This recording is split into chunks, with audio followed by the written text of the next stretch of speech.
Mi nombre es Alexia Ratazzi, soy médica psiquiatra infanto-juvenil y soy cofundadora y directora ejecutiva de la Asociación Civil Panacea, que es el programa argentino para niños, adolescentes y adultos con condición del espectro autista.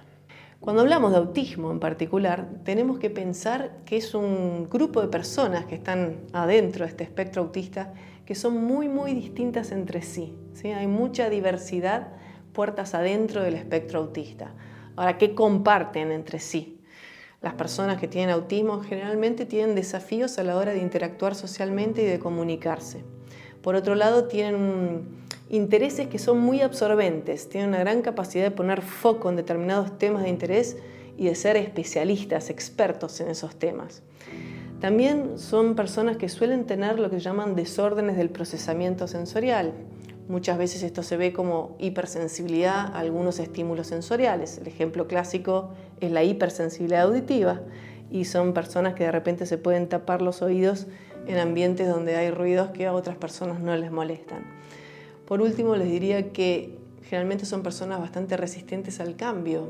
Les cuesta mucho si hay transiciones, si hay cosas que se hacen de manera distinta a lo que se venían haciendo. Estas son las características que comparten todas las personas dentro del espectro autista. Pero cuando hablamos de esta heterogeneidad y variabilidad enorme que existe es porque en dimensiones como por ejemplo el nivel de lenguaje tenemos desde personas que no hablan hasta personas que son profesores de lengua y literatura en una universidad. Cuando hablamos del nivel cognitivo tenemos desde personas que tienen discapacidad intelectual asociada hasta personas que tienen un coeficiente intelectual muy por arriba del promedio, como el Sheldon Cooper, digamos, del Big Bang Theory. Y cuando hablamos del nivel de apoyos, ¿sí?, que necesitan estas personas, hay personas que necesitan muchos apoyos y hay personas que no necesitan ningún apoyo y que esta es una manera de estar en el mundo, de ser. Y de eso hablamos cuando hablamos de neurodiversidad. Una última y gran diferencia es el perfil sensorial, justamente cómo reaccionan a los estímulos sensoriales que hay en el ambiente, sea luces, sea ruidos, sea olores, sea sabores, sea el tacto, sea el movimiento. El perfil sensorial de cada persona, en realidad fuera y dentro del espectro autista es único y hay mucha variabilidad. Entonces cuando vos cruzás todas estas, imagínate, estas dimensiones, vos dentro del espectro autista puedes tener una persona que no habla, tiene discapacidad intelectual y necesita muchos apoyos, a una persona que es muy inteligente, que habla de manera muy fluida y que no necesita tal vez ningún apoyo, ¿sí? Y está viviendo la vida que hace cualquier otra persona. Entonces, obviamente que estas diferencias hacen que muchas personas desconozcan esto en realidad y se imaginen estos son los mitos o los prejuicios relacionados al autismo. La gente se imagina determinadas cosas en relación al autismo. Y en realidad estamos hablando de una diversidad bastante importante de personas. Y una cosa que me gusta siempre aclarar es que cuando hablamos de autismo o de espectro autista o de condiciones del espectro autista, que son las palabras que nos gustan usar porque además son más amables como palabras y tratamos de no usar tanto la palabra trastorno, ¿no? Trastorno del espectro autista o TEA, que ya de por sí tiene como una connotación negativa, ¿no? Y la gente cuando se imagina y escucha la palabra trastorno enseguida se remite a algo que no está demasiado bien en una persona. Por eso elegimos siempre hablar de autismo o de condiciones del espectro autista. Cuando hablamos de autismo y hablamos de Argentina, lamentablemente no hay muchísimos datos si hablamos de prevalencia, que son en relación a los números, ¿no? Pero siempre nos basamos en números que vienen de otros lugares donde sí pueden hacer estudios epidemiológicos. El último dato, que es del 2023, habla de 1 de cada 36 personas dentro del espectro autista. Así que imagínense que es un número bastante relevante de personas. La Organización Mundial de la Salud habla entre el 1 y el 2% de la población mundial. Pero de vuelta, estamos hablando de una enorme cantidad de personas. Me di cuenta cómo el autismo puede ser un trampolín para un cambio en una sociedad y un cambio a nivel personal de las personas. El hecho de estar en contacto o con alguien dentro del espectro autista o estar adentro del espectro autista te pone en contacto con cuestiones humanas muy básicas y fundamentales que tienen que ver con tus valores, ¿sí? Y te estoy hablando de cosas muy básicas a veces, ¿no? El respeto por la diversidad, ¿no? El no tener miedo a lo diferente si uno quiere, a adentrarte en ciertos paradigmas, a darte cuenta que cosas como la amabilidad, como el optimismo, como la alegría, ¿sí? Como el aprendizaje, como estar en una actitud de eterno aprendizaje, porque acá hay mucha gente que empieza a aprender cosas que jamás hubiera aprendido si no tenía un familiar dentro del espectro autista. Esto sucede. Y que tienen que ver con cosas muy humanas y muy básicas, como la interacción social, como la comunicación, como la solidaridad, como poder brindar un apoyo y hacer a esa vida que está alrededor tuyo, poder hacer que esa persona ejerza plenamente sus derechos.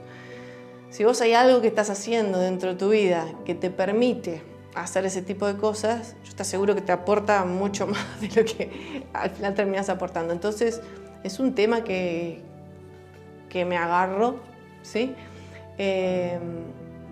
Y que creo que también por algunas características mías asociadas a la comunicación, a poder comunicar de manera fácil y entendible un tema que para otras personas a veces es medio difícil de transmitir, me permitió ponerme en un rol que creo que puedo ayudar y darle voz y sentido a mucha gente que a veces no tiene la voz como para decirlo, ¿no? O para explicarlo. Y eso me pone en un lugar en realidad de responsabilidad enorme, ¿no? De decir, yo puedo hacer la diferencia a través de lo que digo y de lo que hago, y de que la gente se entere de lo que cada una de esas personas puede hacer, porque el mensaje es, el poder está adentro de vos, de cada una de las personas, y vos hacés la diferencia en tu vida y en la vida de las personas que están alrededor tuyo. Y ese mensaje, esto no es una cosa que resuelven otros, es una cosa que se resuelve desde las personas. Y bueno, nada, creo que esto lo hace como no elegiría otra cosa hoy en algún punto, pero sí creo que da la oportunidad de dar un mensaje a la sociedad y a los humanos de que podemos transformar nuestras vidas, ¿sí? Lo que hacemos, lo que pensamos, lo que hacemos por las otras personas, que es muy distinto y puede ser autismo o puede ser otra cosa, pero es una plataforma de la cual te da la oportunidad de hablar de estos temas que son muy fundamentales. Lo mismo ocurre como en otros ámbitos, y en el tema del autismo en particular tenemos barreras muy fuertes que se llaman invisibles, que tienen que ver con los prejuicios, con los mitos, con los estereotipos, con el miedo, con la ignorancia. La ignorancia y el miedo son las fuentes más fuertes de discriminación que existen, y los miedos de las personas a nivel mental es lo que hacen que muchas personas dentro del espectro autista no puedan trabajar, o sea, no accedan a la misma posibilidad de trabajar que otra persona, o a ir a una escuela común y corriente como los del barrio, ¿sí? A disfrutar de los mismos espacios y poder celebrar en paz, si hablamos de pirotecnia, o ir a un partido de fútbol a una cancha y poder mirar un partido de fútbol porque no hay esas cosas que impiden. Las barreras están en los entornos, no hay problemas de las personas, son barreras en los entornos. Y entonces, volviendo al tema de los paradigmas, el trabajo nuestro es cómo eliminamos esas barreras que están en los entornos. Y una de tales barreras, y asociado con este tema en particular, justamente tiene que ver con la posibilidad de regular maneras de festejo en este caso, porque estamos hablando de maneras de festejo, o que podamos festejar y celebrar de otras maneras que promuevan la convivencia pacífica de toda la sociedad. O sea, que todas las personas puedan festejar y celebrar, no solo algunas personas. Hacia ahí estamos tratando de ir. Para una persona muy hipersensible a los ruidos, lo que va a haber que brindarle apoyos es justamente con ese perfil sensorial que tiene, y promover, digamos, darle herramientas que favorezcan la autorregulación y eliminar las barreras que existen en sus contextos, como por ejemplo los ruidos explosivos y la pirotecnia, regular eso, evitar que esas variables existan. Ese es el tipo de ayuda que uno le da y depende del perfil individual de cada persona. Y es brindar los apoyos que necesita esa persona en particular y eliminar las barreras que existen en ese contexto, en esos contextos donde se mueve esa persona. Ese es el trabajo que se hace continuamente. Los efectos pueden ser variados, ¿sí? Depende de la persona, pero en general son o crisis de regulación muy importantes, que esto se puede dar se puede visualizar llantos, gritos, sensaciones. ¿Sabes lo que dicen algunas personas? Es como si les estuvieras clavando un cuchillo dentro de la oreja, ¿sí? Dolor físico, te lo describen como dolor físico. Por ese malestar físico puede venir con agresividad, con golpearse en la cabeza contra la pared, golpear a la gente que está alrededor, cosas de riesgo. Bueno, eso ya es un riesgo en sí, digo, alguien que se está golpeando, se está lastimando. Ni te cuento que alguien porque esto también ha sucedido, que salen corriendo, ¿viste? Como los perros, salen corriendo a la calle y tienen un accidente porque salen en un estado de crisis de excitación psicomotriz absoluta. Entonces, más allá del sufrimiento, hay gente que los tienen como que encerrar, ¿viste? Hay muchos de estos cuentos, encerrar en baños o para que no, que se están como amacando y gritando y llorando. Bueno, ya si ves a una persona que está así, hay algo que no la está pasando bien. Pero ese es el tipo de efecto que genera, ¿no? Hay personas que hasta le generan convulsiones. Hay gente que puede convulsivar por un estímulo auditivo, según el perfil sensorial que tenga. Entonces son efectos muy claros a nivel psicomotriz, ¿sí? O sea, de lo que la persona está viviendo y sintiendo. Pero es esto, piensen que es como si fuera dolor físico. La gente lo describe así. Como si fuera dolor físico, es como si te estuvieran clavando un cuchillo acá. Y bueno, un dolor que te clava un cuchillo en cualquier lado, vamos a ver cuál es tu reacción. Es mala, o sea, mala. Te estás tratando de defender, la estás pasando mal, estás sufriendo. Es un sufrimiento profundo. Y eso es lo que tenemos que evitar.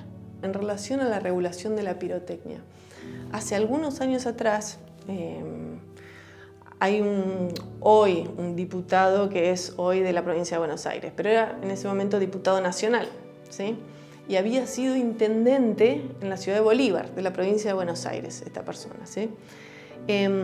Y se acercaron a hablar con él unas familias, obviamente, siempre las familias llevan la delantera, siempre en estos temas, ¿eh? Fueron a plantearle que por favor si se podía prohibir la pirotecnia en esa ciudad, porque había hijos de esas familias que la pasaban muy mal, o sea, tenían crisis de regulación muy fuertes y la pasaban muy, muy mal cuando era fin de año, ¿sí? Y los cuentos son espeluznantes, ¿sí? De experiencias que la verdad que uno desearía que nadie tenga que atravesar por lo que atraviesan algunas personas. Fueron a desarrollar, digamos, proyectos de ley, esto a nivel nacional, de regulación de la pirotecnia. Y metiéndose en el tema, la verdad que, bueno, perdió 2 veces estado parlamentario en Nación, la ley no prosperó por todo este lobby de los sindicatos, cayó, la verdad que fue muy, muy, muy difícil.